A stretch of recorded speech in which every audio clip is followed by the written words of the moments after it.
Party के राष्ट्रीय अध्यक्ष माननीय अखिलेश जी ने फैसला लिया कि किसानों से उनकी चौपाल पर ही जाके उनकी समस्याओं को लेकर बात करनी है।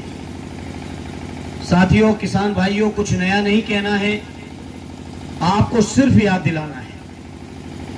याद करिए 2017 के विधानसभा के चुनाव के समय ये बीजेपी के लोग आए थे हम सबके बीच और इन्होंने कहा था कि हम मौका दो सरकार बनाने का, सरकार बनाने के हफ्ते भर के अंदर किसानों का पेमेंट पूरा करेंगे।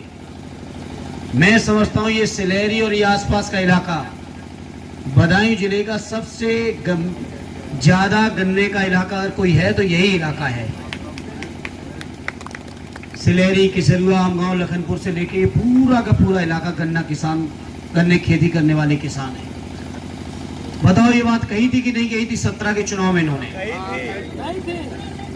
और आज हम 2020 में हैं, 4 बजट भी पेश हो चुके हैं, पास भी हो चुके हैं, खर्च भी हो चुके हैं और चौथी पिराई वर्ष भी शुरू हो गई।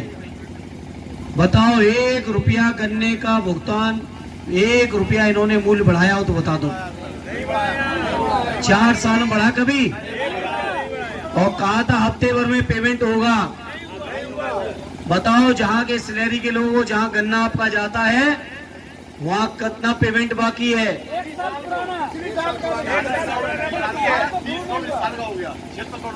76 करोड़।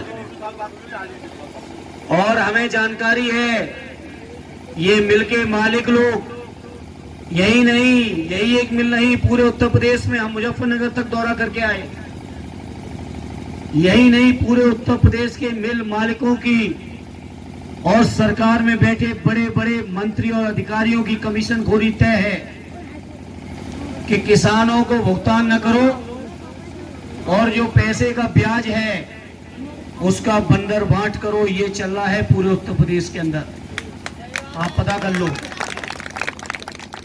आधा ये मिल के मालिक खा रहे हैं और आधा सरकार में बैठे लोग खा रहे हैं किसानों के गन्ने के भुगतान का जो ब्याज है उसको। इसलिए आज इस मौके पर सिलेरी के लोगों, पार्टी की ओर से माननीय अखिलेश जी के आदेश पे आज हम सब लोग निकले हैं आपके बीच और आपको सोचना पड़ेगा, विचारना पड़ेगा। याद करिए, माननीय अखिलेश यादव जी की सरकार थी तो आपके गन्ने की कभी लूट नहीं हो पाई थी। बताओ, कितने बार अगर आपने एक शिकायत की होगी तो उस शिकायत का समाधान आपके सामने ही हो गया होगा खड़े खड़े। बताओ, हुए कि नहीं हुए समाधान? और आज बताओ क्या हाल है? आज आप कहते रहो ज्यादा से ज्यादा क्या होगा, मिल मालिक थोड़ा कमीशन और दे देगा सरकार को, अधिकारियों को। बताओ, इससे भी ज्यादा कुछ है? अच्छा, FIR तो दिखावटी हुई है। हम नहीं, मिल मालिकों पे भी जो FIR दिखावटी की गई है, बताओ आज तक कोई कार्रवाई हुई है? अगर किसानों पे FIR होती है तो पुलिस तुरंत घर में पहुंच जाती है और मिल मालिकों पे FIR होती है तो पुलिस कभी झकने भी नहीं जाती है। बताओ, ये सच है कि नहीं है? इसलिए हम आज इस मौके पर साथियों आपके बीच आए हैं और ये उम्मीद और भरोसा लेके आए हैं। ये केवल बदायूं की नोटबंदी के बाद काला धन खत्म हो जाएगा, भ्रष्टाचार खत्म हो जाएगा, घूसखोरी खत्म हो जाएगी। बताओ, सिलेरी वालों, घूसखोरी खत्म हुई है क्या? बताओ, घूसखोरी बढ़ा दी कि नहीं बढ़ाई? और क्या कहा था कि नोटबंदी से घूसखोरी खत्म हो जाएगी। और क्या भाषण दे रहे थे कि गरीबों पे तो असर नहीं पड़ेगा, अमीरों की नींद उड़ेगी। अमीर तो और अमीर होते चले गए और गरीब लोग बर्बादी से बर्बादी की तरफ बढ़ते चले जा रहे हैं। बताओ, सच है गलत है? भ्रष्टाचार इन्होंने बढ़ाया, गरीबियों की परेशानी इन्होंने बढ़ाई। GST के लिए कहा विकास हो जाएगा, तरक्की हो जाएगी। बताओ, क्या हाल हुआ देश की अर्थव्यवस्था का? माइनस में जा रही, जीरो भी छोड़ो पिंटू, माइनस में जा रही है, -23 पहुंच गई है विकास दर, -23। अब क्या भाषण दे रहे हैं कि किसानों की आमदनी दूनी कर देंगे। हो रही है आमदनी दूनी। बताओ सिलेरी वालों, पूरे प्रदेश में तो कहीं बढ़ी नहीं, तुम्हारी बढ़ गई हो तो बता दो आमदनी। कहीं बढ़ी है क्या तुम्हारी आमदनी? आप सोचो, खाद का दाम लगातार बढ़ रहा, बीज का दाम बढ़ रहा, डीएपी का दाम बढ़ा, कट्टे में से 5 किलो निकाल ली। और फिर डीजल की अगर चर्चा कर दो तो डीजल अकेले ही इतना बहुत है कि किसानों का पूरा बट्टाधार अकेले डीजल से हो जाएगा। कितना मूल्य बढ़ा दिया डीजल का। आप सोचो, बिजली मिलेगी नहीं। हमें तो खबर है कि जो ट्यूबवेल कनेक्शन है उन कनेक्शनों के नाम पे, बिल के नाम पे लगातार एफआईआर हो रही है। बताओ हो रही क्यों नहीं हो रही? अनाप शनाप बिल आ रहा कि नहीं आ रहा है? बताओ, ये हालत कर दी और तब भी क्या कहते हैं किसानों की आमदनी दूनी हो रही है। अब मैं समझ नहीं पा रहा हूं कौन सा गणित है इनका कि लागत तो लगातार बढ़ा रहे हैं, मूल्य बढ़ा नहीं रहे, समर्थन मूल्य दे नहीं रहे, पेमेंट कर नहीं रहे, और फिर भी क्या भाषण दे रहे हैं कि किसानों की आमदनी दूनी कर दी। बताओ, आमदनी की दूनी हुई है। और फिर क्या कहते हैं, हमने किसानों का सम्मान निधि दे रहे हैं। बताओ मेरे किसान भाइयों, सिलेरी के लोगों, पूरे पंजाब, पूरा हरियाणा, उत्तर प्रदेश के लाखों किसान दिल्ली के आसपास बैठे हैं, इस ठंड में बैठे हैं, जब लोग अपने घरों में हीटर के और एसी के बाहर नहीं निकल रहे हैं। उस समय किसान खुली छत पे सड़कों के नीचे बैठे हैं और उन कानूनों का विरोध कर रहे हैं। और बीजेपी लोग क्या कह रहे हैं कि कानून किसानों के हित में। क्या हित में है? अभी तो समर्थन मूल्य घोषित भी है, हालांकि उसमें भी बहुत बेईमानी और घालमेल है, लेकिन आने वाले समय में इस कानून के बाद अब कोई आपका मिनिमम सपोर्ट प्राइस नहीं होगा। अभी गन्ना के आपका किसानों का घोषित है मान लो 325। अब इस कानून के बाद अगर मिल मालिक कह दें हम तो 125 से ज्यादा नहीं देंगे, तो कोई कानून नहीं है जो आपकी सुरक्षा कर पाए। यह हालत है। पूरा का पूरा उद्योगपतियों के हाथ में देने जा रहे हैं खेती किसानी को। अभी जिस खेती के आप मालिक हो, आपके बाद आपके बच्चे, बच्चों के बाद उनके बच्चे मालिक होंगे। आने वाले समय में अपनी ही जमीन पर मजदूर से ज्यादा नहीं रह जाओगे, वो भी मजदूर होगे किसी बड़े उद्योगपति की इच्छा पर कि वो आपको रखे या किसी और को मजदूरी कराए। आप अपनी खेती की मजदूरी भी नहीं रह पाओगे। ये कानून बना दिए हैं बीजेपी के लोगों ने।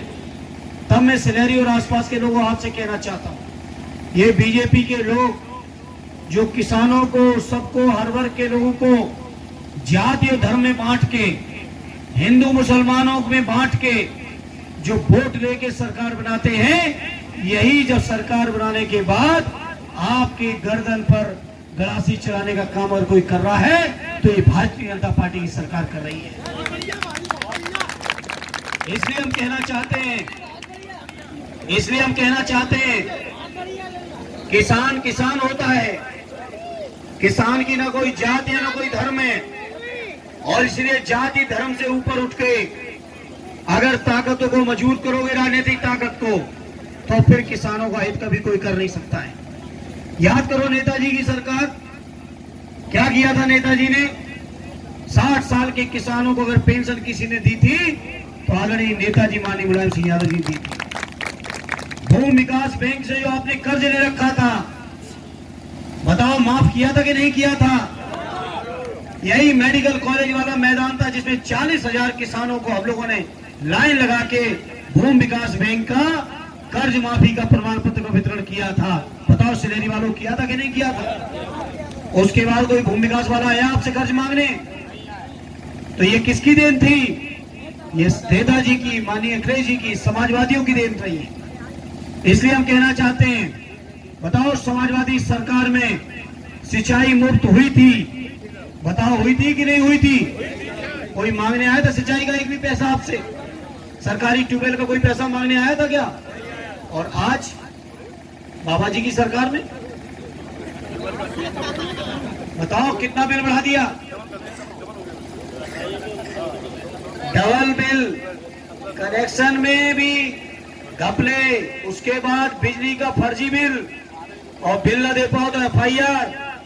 बताओ ये बात सच है कि नहीं है? बताओ साथियों। 3 गुना बढ़ा दो, 3 गुना। अब 3 गुना बढ़ाने के बाद भी तो सोचना आप लोगों को पड़ेगा। बताओ जाति और धर्म के नाम पे अगर बीजेपी के लोगों को वोट दोगे तो ये बीजेपी वाले कैसे मानेंगे? इसलिए आने वाले समय में जब भी मौका आएगा इनको सबक सिखाने का भी संकल्प अब आप लोगों को लेना पड़ेगा। लोगे कि नहीं लोगे बताओ? कोई कसर रखी थी क्या समाजवादी सरकार में आपकी सेवा में? बताओ। अगर आपने कोई ज्ञापन दिया होगा तो उस ज्ञापन पे उसी दिन कार्रवाई की होगी, ये पूरा इलाका जानता है। लेकिन चुनाव के समय ये बीजेपी के लोग कौन सी पुड़िया पिलाते हैं, कभी जात की, कभी धर्म की, कभी नफरत की। इस बार गांठ बांध लो कि बीजेपी के लोग कुछ भी कहेंगे, इनकी कोई भी बात नहीं माननी है, क्योंकि इनकी झूठ, अब कितना और झूठ चाहते हो? कहा था 14 में 2 करोड़ रोजगार हर साल, बताओ मिले? बताओ मिले? क्या क्या बातें करोगे? अब तो बातें करने में भी ऊब गए करते करते इन बीजेपी के झूठ की बातें।